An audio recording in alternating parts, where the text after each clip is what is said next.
In the winter of 1846, a group of settlers vanished deep within the Sierra Nevada mountains. When rescuers finally reached their camp months later, they didn't find survivors gathered around a fire. They found bones, scattered, half-eaten. This is the story of the Donner Party, a group of ordinary families chasing the American dream and finding instead one of the darkest chapters in the nation's history. It began with hope. In the mid-1800s, America was expanding westward. The promise of California, golden hills, fertile land, endless opportunity, called out to thousands. Newspapers painted it as paradise. Politicians called it destiny.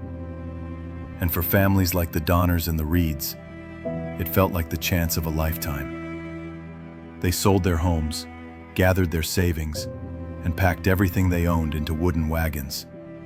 They brought children, livestock, tools, and enough food for what they believed would be a safe 4-month journey. They left Illinois that spring, confident, determined, and unaware that each mile west would bring them closer to disaster.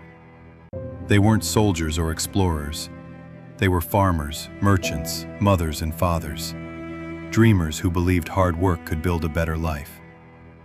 But as history would soon prove, dreams can turn into nightmares when fate and a single bad decision intervene. Their fatal mistake? Trusting a man they had never met, and a shortcut that didn't exist. This is not just a story about survival. It's about human limits. What people will do when trapped, starving, and desperate beyond imagination. It's a story of courage, betrayal, and the unbearable cost of hope. The Donner Party's journey began with faith in the promise of the West. It ended in the cold silence of the mountains, where the line between humanity and hunger disappeared forever. In the spring of 1846, the American frontier was alive with promise. The newspapers called it Manifest Destiny, the belief that the nation was meant to stretch from the Atlantic to the Pacific. And for thousands of settlers, that promise wasn't just politics. It was personal. Among them were 2 families, the Donners and the Reeds. George and Jacob Donner were prosperous Illinois farmers in their 60s, respected, reliable, and eager for one last great adventure. James Reed was younger, ambitious, proud, and determined to rise above his station. For him, California wasn't just a new beginning. It was a chance to reinvent himself entirely. Together, they organized a small wagon train. Families, friends, hired hands, and servants. A total of about 90 people. They loaded up oxen-drawn wagons with barrels of flour, dried meat, blankets, and tools. Children clung to their parents' arms as neighbors waved goodbye, knowing they might never see each other again. The road ahead was 2,000 miles long, through rivers, plains, and mountains. But to them, it was worth every risk. They dreamed of fertile land, mild winters, and endless opportunity under the California sun. For the first few months, the journey went smoothly. The group followed the established Oregon Trail, well-marked, well-traveled, with other pioneers along the way. They crossed the wide Missouri River, trekked across the rolling plains, and endured the occasional storm.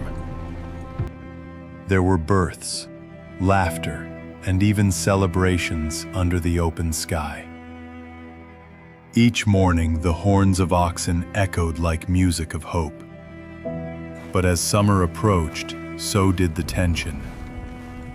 The trail was crowded, progress was slow, and supplies began to run low. And then, somewhere along the way, a new idea appeared. A shortcut.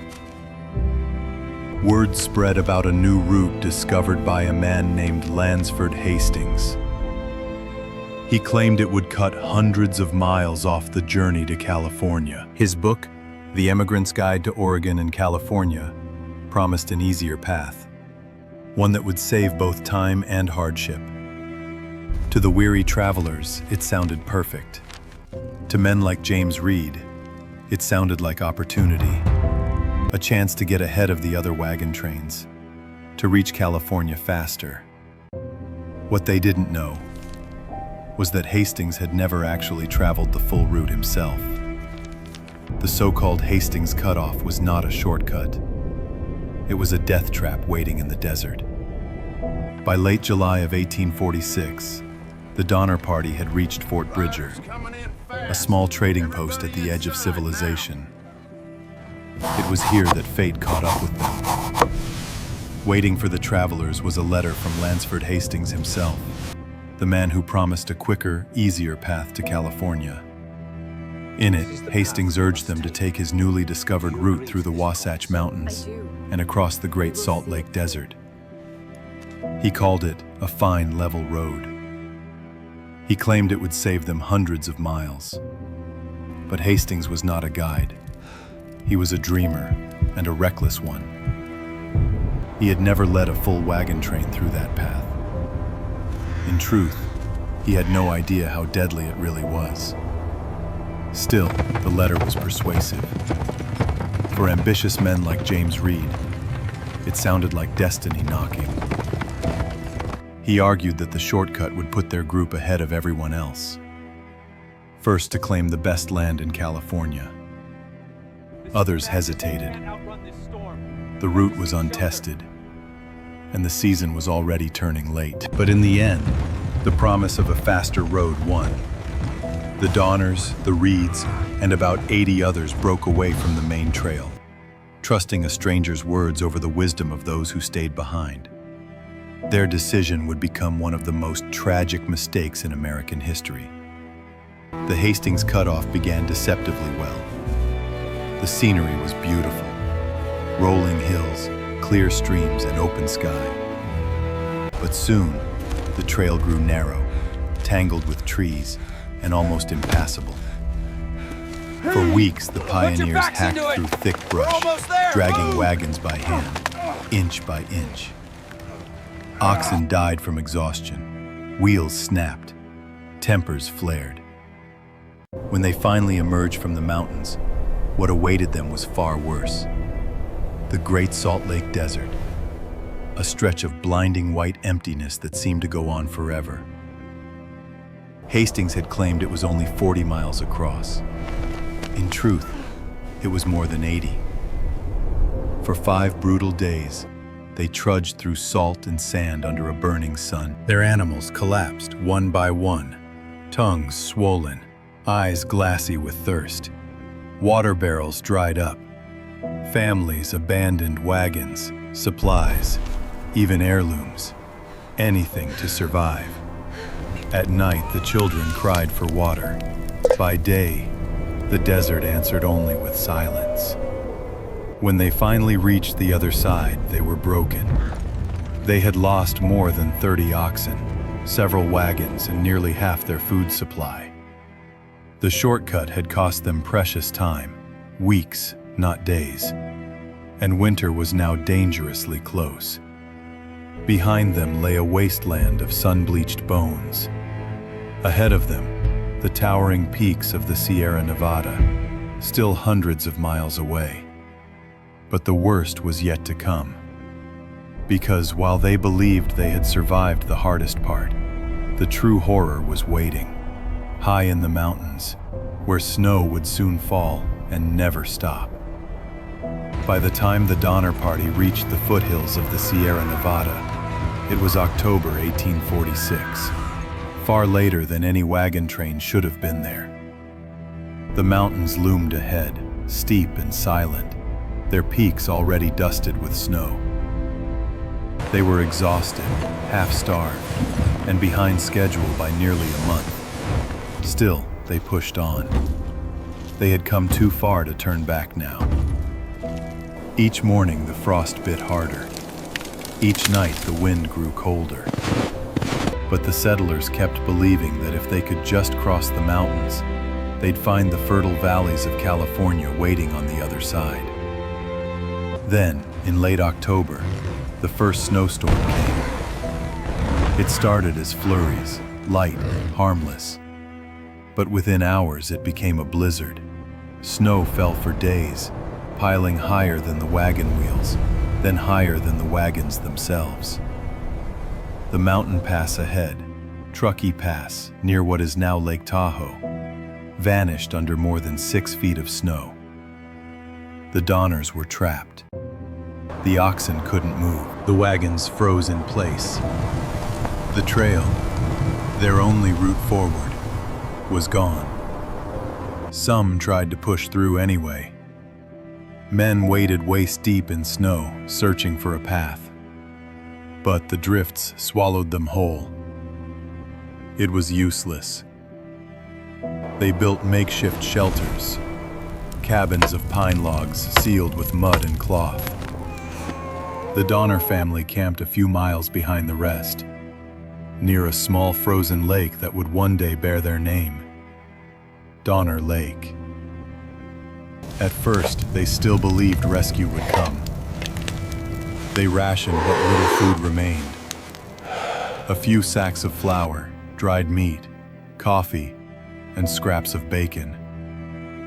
When that ran out, they boiled hides and animal bones to make soup. They chewed leather just to keep something in their stomachs. Weeks passed. The snow only grew deeper. Game disappeared. Even the trees seemed lifeless, coated in frost. By November, hunger became agony. Why won't Children grew pale and thin. Men grew weak and irritable. Some began to hallucinate.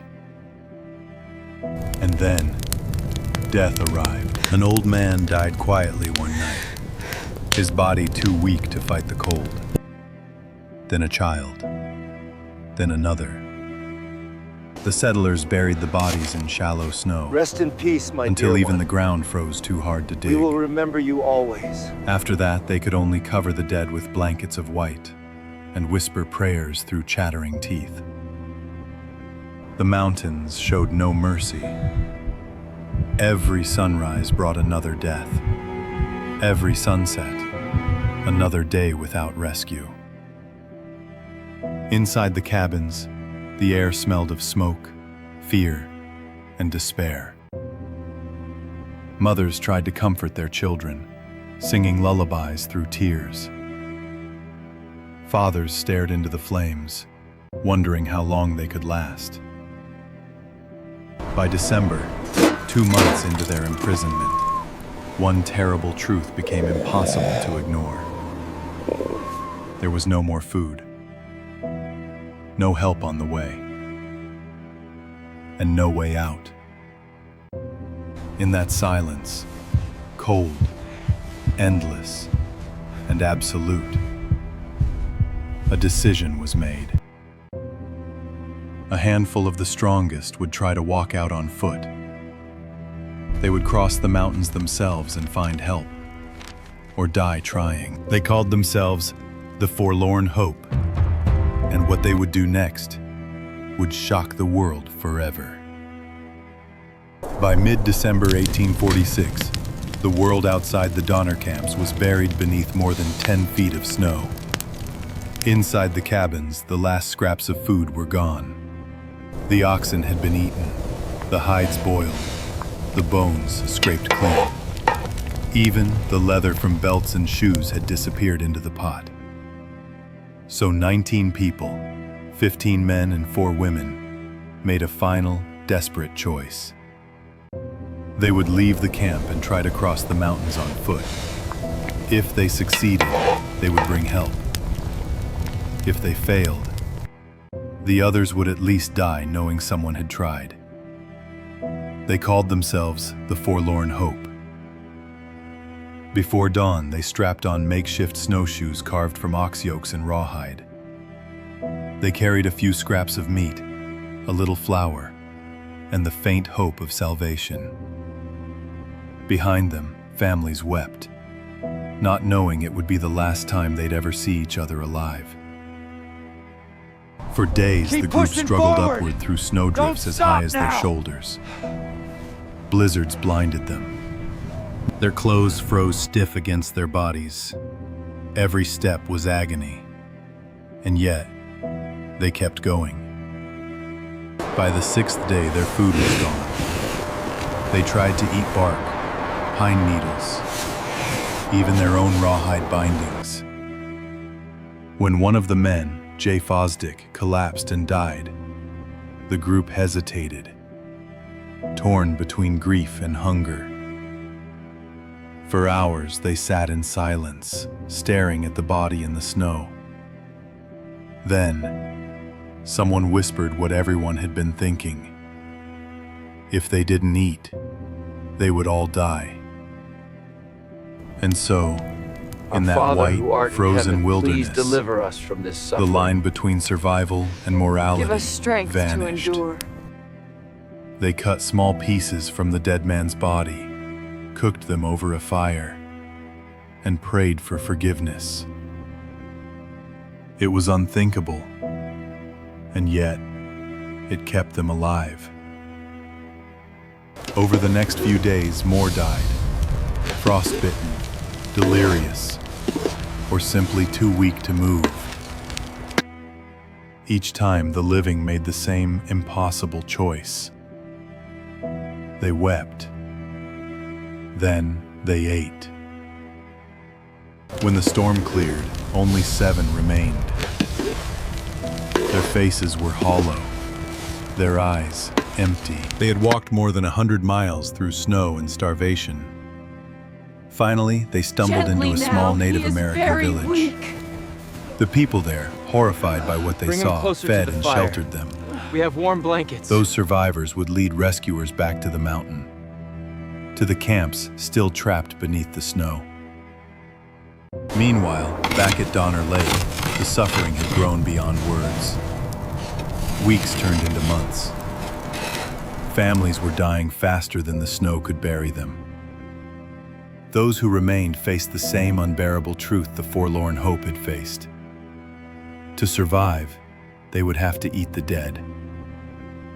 Mothers fed their children flesh from those who had already perished. Fathers looked away as they boiled what little remained of friends and neighbors. There were no monsters there. Only human beings, stripped to the most desperate form of existence. When rescuers finally reached the camp in February, what they found was a nightmare come to life. Cabins half buried in ice. Bodies mutilated, frozen in the snow. Children clinging to the corpses of their parents. Of the original 87 who set out, less than half were still alive.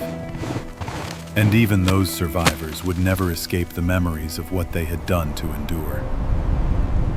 When the first rescue party reached Donner Lake in February of 1847, the world they entered hardly seemed human anymore.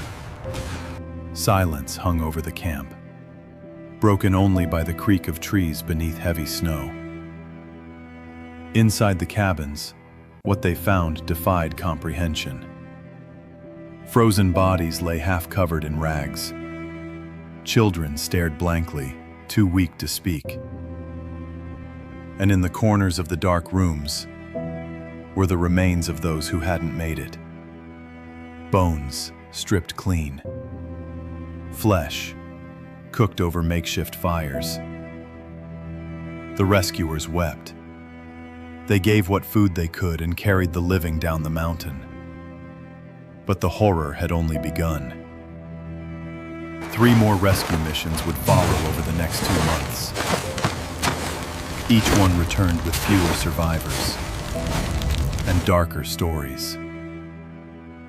One rescuer described seeing a mother holding the body of her child, unwilling to let go even after death. Another found a man sitting silently beside a pot, too ashamed to explain what he'd eaten to survive. By the time the final group was saved in April, it was over. Of the 87 who had begun the journey, only 48 survived. Nearly half of them were children. The news spread across the country like wildfire. Newspapers called it the Cannibal Tragedy. Some reporters painted the survivors as monsters, others as martyrs of the American dream gone wrong. For years afterward, the Donner name became synonymous with horror. Whispered in schoolyards, mocked in taverns, feared in polite society. But behind the headlines were people, real families who had simply wanted a better life. In time, the survivors tried to move on. James Reed rebuilt his life in California and spent years defending the group's reputation. Virginia Reed, his daughter, wrote that what saved her was faith and the belief that even in the darkest places, God had not abandoned them. As for the Donner Camp itself, it never disappeared. Long after the snow melted, travelers reported finding bits of bone, broken wagons, and rusted tools scattered near the lake. Today, a monument stands there, marking the spot where hope, courage, and desperation collided.